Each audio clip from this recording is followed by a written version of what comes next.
Hi YouTube, welcome back to my channel. Fly, fly. Moving too fast to hurt yourself. I can't keep up with all the lies you tell yourself. You kinda cute, but So today, I'm going to be reacting to my part 3 of my foster care experience. I've been reacting to these because I've already had them posted. And a lot of my new subscribers, shout out 5K, 5K. A lot of you guys have not, don't know much about me. So I figured I've been reacting to these to kind of bring in you guys into the fold and so you guys can know kind of what a little bit more about me. And that way, when we talk, you guys have, you know, some background. And so I'm going to react to my part 3. So this may be a longer video because it is 16 minutes on its own. And then I'll be reacting to it, which obviously it lengthens the time. So let's get started, you guys.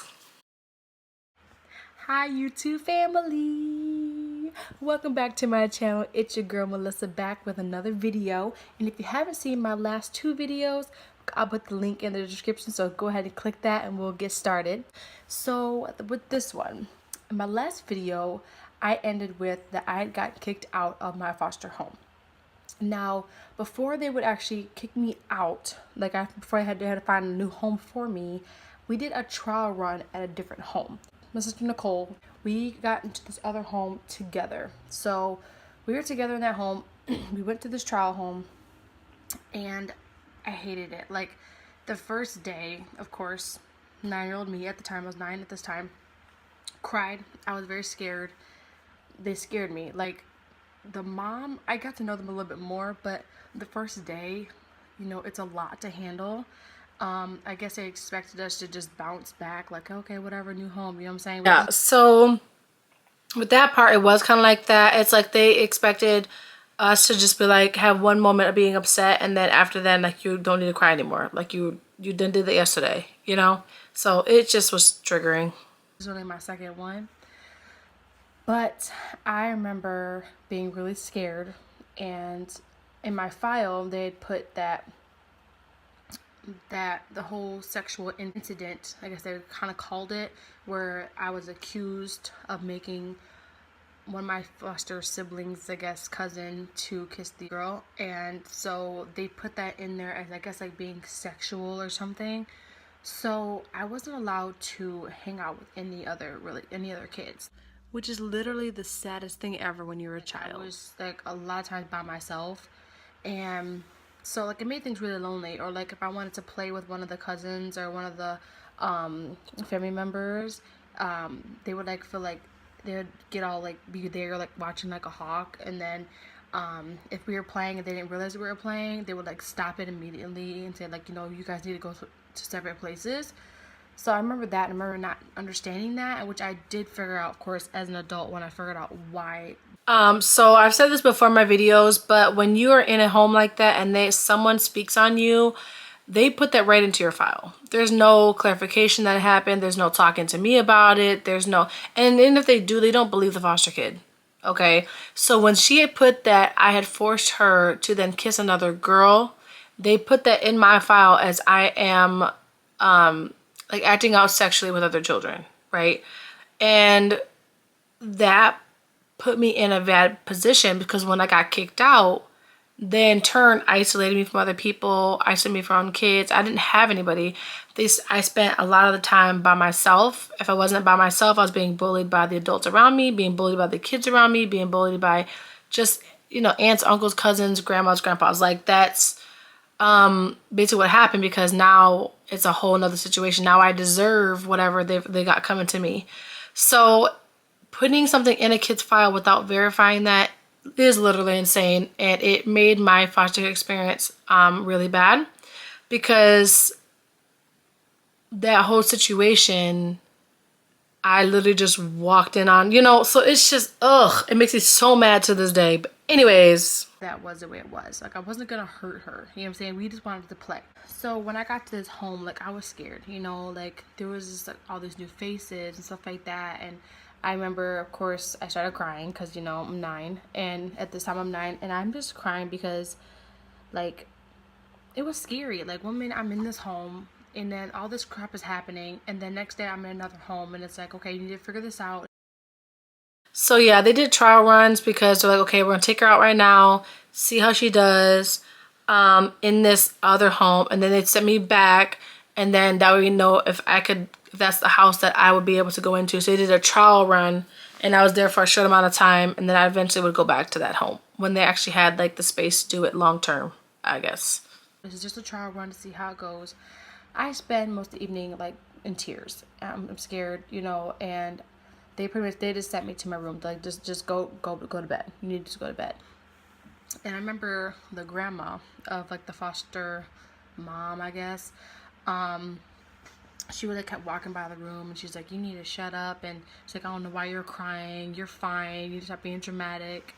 And I remember just like being so like uncomfortable, and I like kind of just I was under my blankets trying not to cry like out loud, like I was trying to like be chill about it. And I remember just that feeling is just, it's so weird how I remember all these things in so much detail. But I remember it just really hurt, you know, being a 9-year-old girl. But I remember that's like the start, and that was just, yeah, so this was just a trial run, okay? I come in there, and I'm obviously like, I'm freaked out. It's another new home. I'm 9 years old. I'm scared. I'm in one of the guest room at the time, and like the granny's coming there, and she's just basically telling me to shut up, that I was crying too much, I was doing too much, like, and stuff like that. So it was just a taunting from an elderly person. You know, it's crazy. I was 9, you know, and I just was forced out of a foster home into another foster home, and all of a sudden I'm a bad guy because I needed to cry. And yeah, so she'd just walk by just like, "You need to shut up, be quiet, like it's not that serious, da da da da da." And it's like, this isn't like a little kid throwing a tantrum, you know? Anyways. like the trial run. And I just remember I remember being very uncomfortable at first, like being there for the trial run. So we ended up going to this home permanently. So like for that was gonna be my new home. So me and Nicole, we pack up all the stuff. I got all my clothes in the trash bag. And I remember them making a comment that like my clothes smelled, and it was like all just like, I guess maybe they were damp or something. They were like just stuffed into a black trash bag. Like that's what we had. Like all our belongings went into a trash bag. It really sucked. Yeah, so I'll get a lot of comments like, your clothes smelled, you smell, all this different stuff. And it's like, we were giving a trash bag. Like they literally said, pack your stuff, throw it in the trash. And like we would be there during like Christmases, obviously because it's foster care. And the agency would give us all Christmas presents, like a lot of Christmas presents. And when I left, they took all my Christmas presents, put them in a trash bag, and put it in their attic, and said that I couldn't have them. So not only was I, you know, I couldn't have birthdays, I couldn't have friends, I was bullied by adults, that I also could not keep the toys that were given to me by other people. So it was just torture. It was just torture. To a child, it was torture. They were just so awful. I had my trash bag and everything, which is, that's really sad when you think about it. You know, like that's like the most belonging you have is in a trash bag. I remember like I didn't get along that well with like the kids there, but I was a lot younger, so I kind of get why they were not as like involved with me. But that's because, you know, there was one was like 14 and, you know, I was 9. You know, like I get why they weren't like that close with me, but I didn't get why they had to be mean, you know. So I remember one instance I kept getting threatened to and beat with like a textbook. I remember that happening. I remember like trying to like dodge it a lot. I remember these were like teenagers. They were like my sister's age, and she's like, "I will beat you with this textbook." Like they were just, I don't know, like I'm sure there was something that I was doing that was like making these teenagers upset to some extent. I don't know if it was the attention from having people in the house, or if I was being super bratty, like whatever the case. I'm sure there was some kind of reason, okay, because obviously like I'm not a perfect child, but like I'm new to the house. Like, why are you threatening to beat me with a textbook? Anyways, I remember I had like tattled on one of my foster. I did tattle. I didn't realize I was tattling. I felt for the first time. So one of the first times I was invited to go to an event with them, you know, because after a while, like I just stopped getting invited to things. Like they just didn't want to be around me, and whatever the case was. And she finally invited me, and then I I had told what was happening during like that time, and then I guess I got her in trouble. You know, I didn't know that I wasn't allowed to say anything. But yeah, so I think what I told, being excited that I actually got, you know, to be involved, kind of got me in trouble. So I mean, sorry, got her in trouble. So siblings, I told my foster mom at the time that, like, you know, so and so had done this or whatever. I was like tattling or whatever, and like she would just like threaten me all the time, you know, like to either beat me up, to hit me with the textbook, to do this, do that. yeah, she was really mad at me. She was very, very upset at me that I had like messed up her thing. I don't know. I was excited. I was like, oh, like, you know, and I saw these two, da, da, da, da. Like, you're just excited. And then I got her in trouble. So I think that's why that was happening. But I was getting threatened all the time. After that, I would just get threatened all the time. I'm literally a kid. But I was just, you know, it wasn't like I tattled really. I was just like, oh, I saw so and so with so and so, like just kind of telling me what I was doing. And I guess she was hanging out with somebody she wasn't supposed to, and so she got in trouble. So I wasn't just like we're trying to rat her out. I was saying like what I was doing that day. I remember, this is where it gets kind of like sad, so if I start crying, I'm sorry. But like, I was like the favorite at this point. So when I moved in there for that to be my current home, like I was like the favorite. Like it was like one of my, I guess I would consider her the aunt. We think we called her our aunt. And she loved me. Like I loved her. We got along really well. She'd always pretend like I was like her daughter, and I was like, oh, and I felt so loved, and it was like so much fun, and I felt like that was like the favorite. I'm like, finally, you know, someone who really likes me, and it's like super cool. But I remember it all changing like really, really fast. And this is the story. Yeah. Looking back as a grown woman, I should have seen it. You know, or I shouldn't have seen it because I was a kid. There's no reason why I would have seen it there's no reason I would have seen it, you know. But at the end of the day, the woman who I had called my aunt, who I was like the favorite, you know, for a while, she didn't even have her own kids. You know, her kids were the ones that were beating me up or threatening to beat me up and who were bullying me and being mad at me. So when I think about it as a grown woman, it's like, she didn't have her own kids. You know what I'm saying? Her sister or her mom or something was raising her kids. So yeah. So basically, I was gonna go use the restroom, and so I would just knock on the door, like knock on the door. Nope, nobody answered. But the door was closed, so I was like, okay, let me just double check. So I knock on the door, no answer.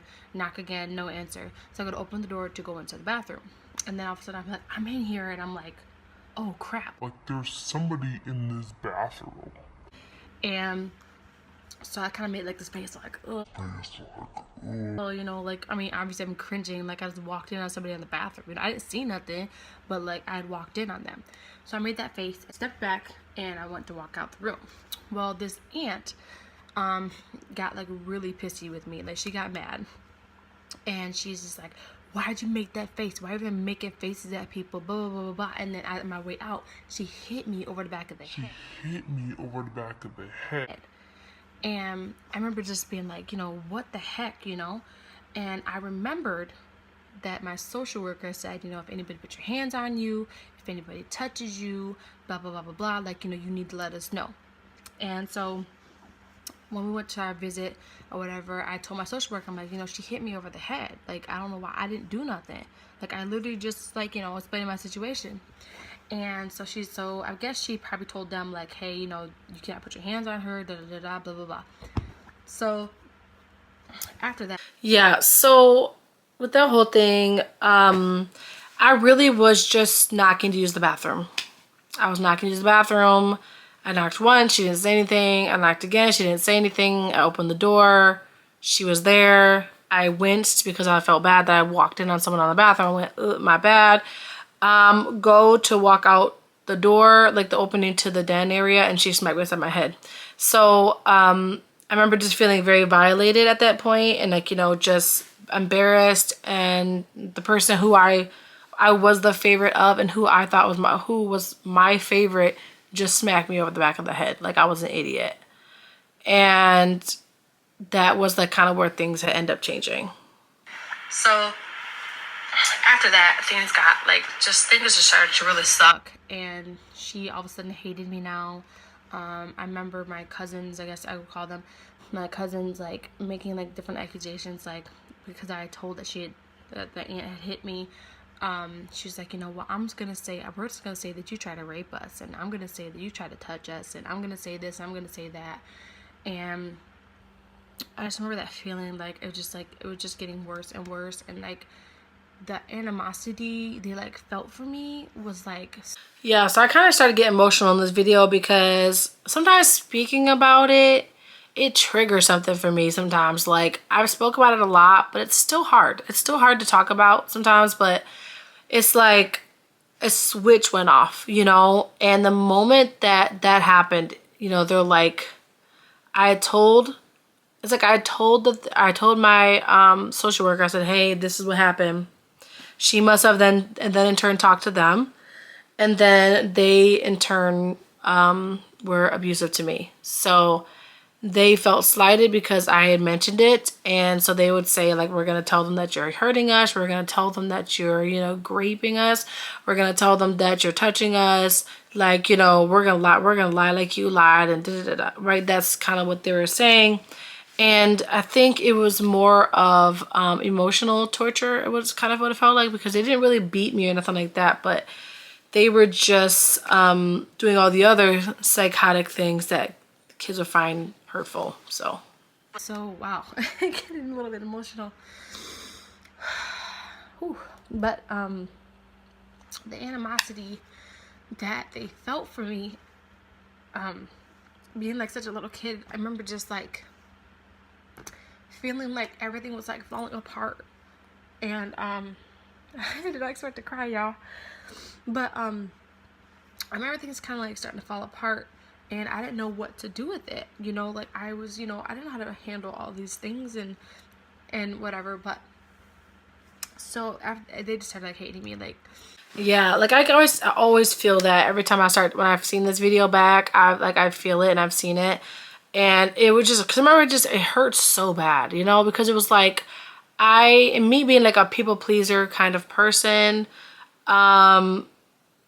feeling someone's animosity towards me hurts more than anything. Now if it's a stranger, like whatever, I don't care, you know what I'm saying? But when it's people that I've lived with, I have to live with, or I care about,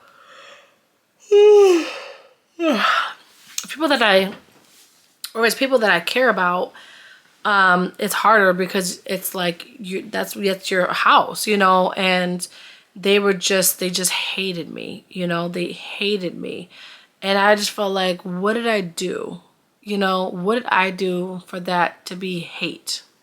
So they would joke around, they're gonna accuse me of stuff. They would say that like I was they would just be like, oh, she's peeing the bed, and or just like stuff that would bother a 9-year-old, like, oh, you know, she's peeing the bed, or she's doing this, she's doing that.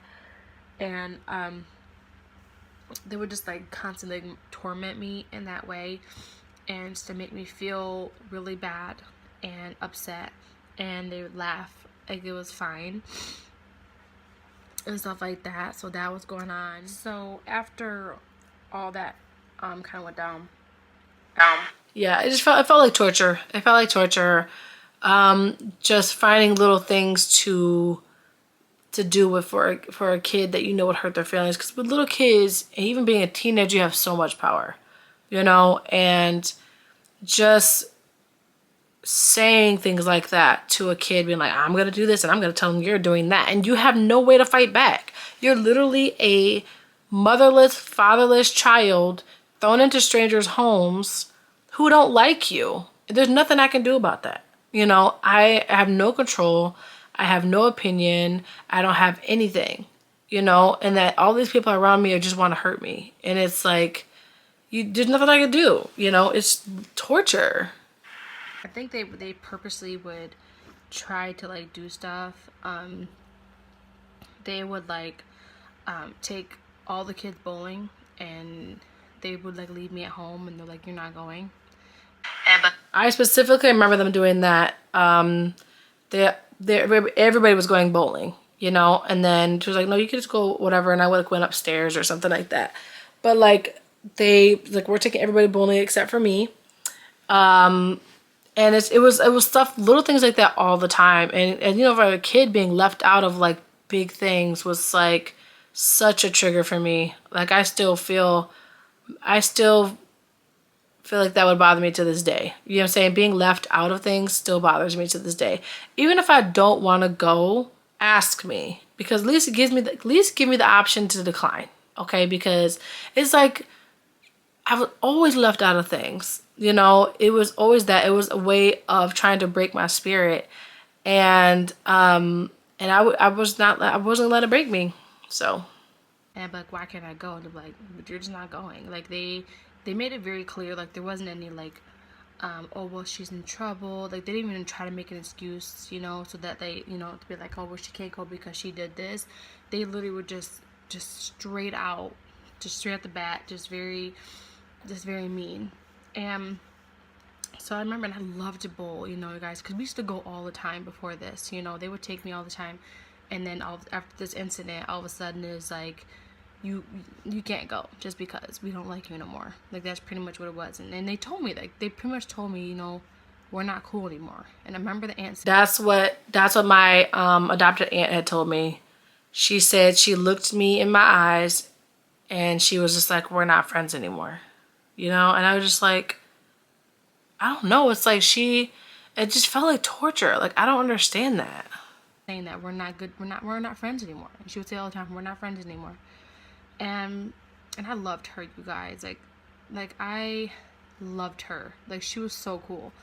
So I remember that happening. But I remember we all pulled up to the gas station, and she like would give all the kids money, and then we'd all go in and get snacks, and she would like leave me in the car, and me and her just sit in the car, and I'm like, you know, am I gonna get any money for snacks too or whatever? She's like, no, we're not doing that. She's like, you're not getting on. And I remember this so vividly because it's like, one, you know, it's a big deal, but also I remember seeing her eyes in the mirror, you know, just like into her eyes, and just looking at it, and I just was just like kind of crouched down, and I was behind her, kind of crouched down in my seat, was like trying to hide the fact that I was upset, because at this point I was like literally trying not to like let it bother me. Like I felt myself being very numb, and I remember just trying to protect myself. So I always pretend like I didn't care and it didn't bother me, and I wanted. Yeah, it just was so many things that were intentional, you know? Like, cause I got up, unbuckled my seatbelt, like I was kind of with the other kids, but I stayed back waiting because she was passing out money, right? You know, and then like I'm waiting my turn, and I don't know whether to say like, can I have some too? I don't know if I should sit there and wait, if I should, you know, I was trying to figure out what to do and how to navigate, you know, that situation. So I was kind of just standing there, and she like looks me in my eyes in the rearview mirror, and she's like, what are you looking for? She's like, you're not getting nothing. We're not friends anymore. Like, and it was just like, I remember my heart just like racing, and just that feeling of like despair, you know? And it's just like, I just remember always feeling like I wasn't going to survive it. To just like kind of go into my shell. Like I was very outgoing, but I was also like, you're not gonna get close to me, and it was the only way I could think of to protect myself and how I was feeling. So it was like progressively getting worse. I remember like we had Christmas time, and if you guys know, with the foster system, they give us gifts, like not necessarily the foster family, but like the agency, I guess you would call it. The agency brings over presents, so we got all these presents. It was super, super cool, and I got all this cool stuff. And I remember getting this like Barbie house, and it had like her own shower, and it had like bubbles and stuff like that. And I remember being super ecstatic about it, and we got all this cool stuff. Well, when I left that home, like they wouldn't let me take any of my presents. Like they were like, no, those are staying in the attic. And I remember being so disappointed because I really liked that dollhouse, you guys. Like the dollhouse was so cool. I was so into it. But they wouldn't let me take my own presents home. But one good thing I remember being there is like the foster dad. He was the most gentle soul I have ever met in my life. Like, he was like the sweetest man. He'd always call me Squirt, and I didn't have a ton. I'd have like a ton of interactions with him. Okay, it wasn't a ton of interactions, but he always had some kindness for me. He always had some kindness for me. He would like, I'm gonna say it here in a minute, but he always called me his little Squirt. And I don't know if he could just see it. They were definitely like, I don't think that was my foster mom, I guess you call her. I think that was her husband. I think they were separated or something. But he always had something kind to say to me. You know, he was bringing me little candies. Like, he alone probably kept me a little bit sane, you know, because I knew that when I saw him, there was going to be some kindness for me, you know. And I will never forget him. I would never forget. I was really sad when I heard that he passed. And I remember this because it's like, it made me so happy because he was like I felt like everybody around me was like bullying me and was mean and was hurtful, and he just like wanted to see me smile, you know, like that's how he was. And he would like get me little things. He'd bring me like little snacks and little like candy sometimes, and he bought me. And side note, he wasn't there. Like, he didn't live in the home. He didn't take me anywhere. But like, he would like come into the house. Like, I don't know what the relationship was, but I don't know if he was like fixing things or grabbing stuff. Like, he just randomly would be there, here and there, everywhere. But he just always had something nice. It was like that grandparent that just would like sneak you candies, you know? It's like he just wanted you to have a little joy, and maybe he knew what I was going through, maybe not. But he always had some kindness for me, and I'll never ever forget him. This like little cell phone that you had like connect to the main line, but it was like a little cell phone, and I remember feeling so special. And I guess they didn't like that I felt that way, and they took that from me as well. I guess, you know, they didn't want to see me be great. But all joking aside, it was the phone that he got me is the one that connects to the main house line. So there was nobody calling for me, okay? But, and I guess I was like answering calls that weren't mine because, you know, my phone was connected to the main phone. But they could at least let me keep the phone part and let me play with the phone part. They didn't have to take the entire thing. They could have said, hey, like, this is not your phone call, you know? But I really loved it, and it was purple, and I just thought it was the cutest thing. They took that away as well. So I didn't really have anything. I was in detention a lot as well during those days. So like, I spent a lot of time in detention, and she would have me write, I think it was like 100 times every time I got home from detention. So by the end of the school year, I stopped counting. I remember just writing, you know, because I had so many sentences to write because I was constantly in detention for talking. And then it'd be like, I will not talk in school. I will not talk in school. I will not talk in school. Like that. And so, yeah. But all joking aside, it was rough. I remember just crashing, you know, and I was just feeling so defeated, but I was just like, be strong, you know, be strong. Ain't nobody gonna hurt you no more. And that's just kind of the mentality that I went through this. Just like other things, I remember I used to get like, a lot of times I would be in detention a lot because like I talked a lot. But like nobody really talked to me, you know, growing up. Like, it was just, I was more like to be seen and not heard. Apparently I was probably pretty annoying. But like I used to get attention all the time, and like she would like, my foster mom would make me write sentences. Like every time I got in detention, I'd have to write like, I will not talk in class. And so for every time I got detention, I had to write 100 sentences. So if it's like the second day is 200, third day 300, fourth day 400, 5 days 500. Should have behaved myself a little bit better. So I can't really like falter too much for that. But yeah, so that was some things that were happening. Last thing I remember, Nicole was getting adopted, and so me and her were in the same home together. So she was leaving me, and I remember when we were dropping her off, they're like meeting her new parents and her adopted parents, and they're going to that home, and now I was by myself with these guys. And me and Nicole fought a lot. Like, we did not get along at all in these homes, which is pretty typical, I'm sure. We did not get along at all. But like, when she left, I remember my stomach just dropped all in these homes, which is pretty typical. There was a big chunk of fear when she hopped out that van to go into her adopted family's car. I would never forget that fear. I felt like I wasn't going to survive it. And it wasn't like I felt like they were going to kill me per se, but I felt like they hated me so much. I didn't know if I could emotionally take it anymore. It just made me want to check out. It was very overwhelming. I was very, very scared. I'm like, they already don't like me, and I got to figure out how I'm going to survive them until I get adopted. You know, who knows how long I'm going to be in this foster home, you know? So I was really, really scared. I remember feeling scared, and I don't know why I thought this, because I'm sure my life was never like in danger or anything, but I felt like I'm not going to survive this. I'm going to die here. And I distinctly remember that feeling like I'm going to die here.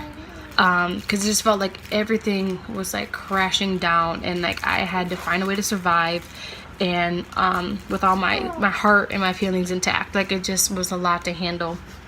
But I know this is like really a lot, and like I said, I don't want people to necessarily feel sorry for me, because I'm okay. Like it still hurts my little 9-year-old heart to remember like what they put me through, and so it does hurt sometimes, but like I know that like I have a great family and I have great support, and I know that I'm loved and I'm wanted by my husband, by my family, my in-laws. Like I have no trouble with people liking me and loving me today in my life now, even though my concept of love and all those things and how people viewed me was in a negative light and was in the past, I guess. But I'm not holding grudges. I don't, you know, like it's cool, like whatever.